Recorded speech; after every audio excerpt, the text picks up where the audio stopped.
Hi friends, ಎಲ್ರಿಗೂ ನಮಸ್ಕಾರ. Welcome to my channel. ನಾನೇಮ್ಮ ಮಾತಾಡ್ತಾ ಇರೋದು. ಫ್ರೆಂಡ್ಸ್, ಎಲ್ಲರೂ ಹೇಗಿದ್ದೀರಾ? ಎಲ್ಲರೂ ಚೆನ್ನಾಗಿದ್ದೀರಾ ಅಂತ ತಿಳ್ಕೊತೀನಿ. ಇನ್ನು ಫ್ರೆಂಡ್ಸ್, ಆಲ್ರೆಡಿ ಈಗ 10 ಗಂಟೆಗೆ ಬಂತು ಟೈಮು. ಇವತ್ತು ಸಂಡೇ, ನಾನು ಸೆಕೆಂಡ್ ಶಿಫ್ಟ್ ಇವತ್ತು ಡ್ಯೂಟಿಗೆ ಹೋಗಬೇಕು. ಅದಕ್ಕೆ ಫ್ರೆಂಡ್ಸ್ ಏನು ನಾಷ್ಟ ಮಾಡೋದು, ನೆನ್ನೆ ಎಲ್ಲ ಚಪಾತಿ ತಿಂದಿದ್ವಲ್ಲ ಅಂತ ಟೊಮೊಟೊ ಬಾತ್ ಮಾಡಿದ್ದೀನಿ. ಇನ್ನು ಫ್ರೆಂಡ್ಸ್ ನೋಡಿ, ಜೋಳ ಮತ್ತು ಗೆಣಸು ಒಟ್ಟಿಗೆ ಬೇಯಿಸಿದ್ದೀನಿ, 2 ವಿಷಲ್ ಕೂಗಿಸಿದ್ದೀನಿ. ಇನ್ನು ಫ್ರೆಂಡ್ಸ್, ಈ ಬಿಸಿಲಿಗೆ ನಾನಂತೂ ಡೈಲಿ ಕೋಸಂಬರಿ ಮಾಡ್ತಾಯಿರ್ತೀನಿ. ಸ್ವಲ್ಪ ಮೊಸರು ಬಜ್ಜಿ ಮಾಡಿದ್ದೀನಿ, ಸ್ವಲ್ಪ ಹಾಲಿತ್ತು ಕಾಯಿಸಿಟ್ಟಿದ್ದೀನಿ. ಇನ್ನು ಕಾಯಿ ಫ್ರೆಂಡ್ಸ್ ನಾನು ಯಾವಾಗಲೂ ಫ್ರಿಜ್ಗಿಡಲ್ಲ, ಇದರಲ್ಲೇ ನೆನೆಸ್ಕೊತೀನಿ. ಇನ್ನೂ ಒಂದು ಚಪಾತಿ ಇದೆ ಫ್ರೆಂಡ್ಸ್.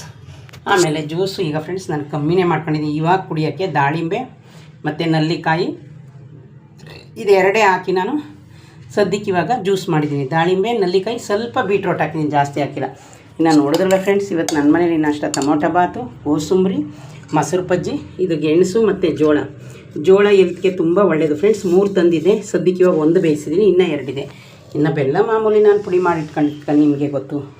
ಇನ್ನೆಲ್ಲ ಆಲ್ರೆಡಿ ಕ್ಲೀನಾಗಿದೆ.